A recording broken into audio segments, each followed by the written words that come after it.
Saya bersama-sama dengan rider-rider e-healing yang ada dalam seluruh Melaka untuk datang berapat saya raikan dalam Moreh bersama dengan Ketua Menteri. 1,000 orang telah hadir dan bersama-sama dengan pimpinan-pimpinan Persatuan E-Healing telah memberikan saya beberapa pandangan, cadangan untuk saya memberikan sokongan kepada Suruhanjaya GIG agar mereka dapat dilindungi dalam bentuk kebajikan mereka sebagai pekerja-pekerja e-healing ini.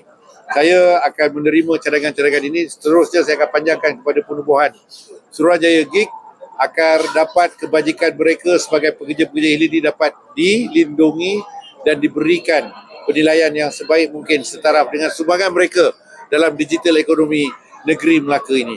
Saya mengucapkan terima kasih kepada semua pekerja-pekerja e-healing ini kerana mereka juga telah menyumbang kepada G-ekonomi ataupun ekonomi digital pada negeri Melaka. Dan diberi maklumkan kepada saya tadi ada 40,000 orang pekerja-pekerja e-healing ini ada dalam negeri Melaka. Pastinya mereka mesti diberikan perhatian, perlindungan dan sokongan untuk meneruskan kerjaya mereka sebagai pekerja-pekerja e-healing yang telah menyumbang kepada digital ekonomi pada negeri Melaka.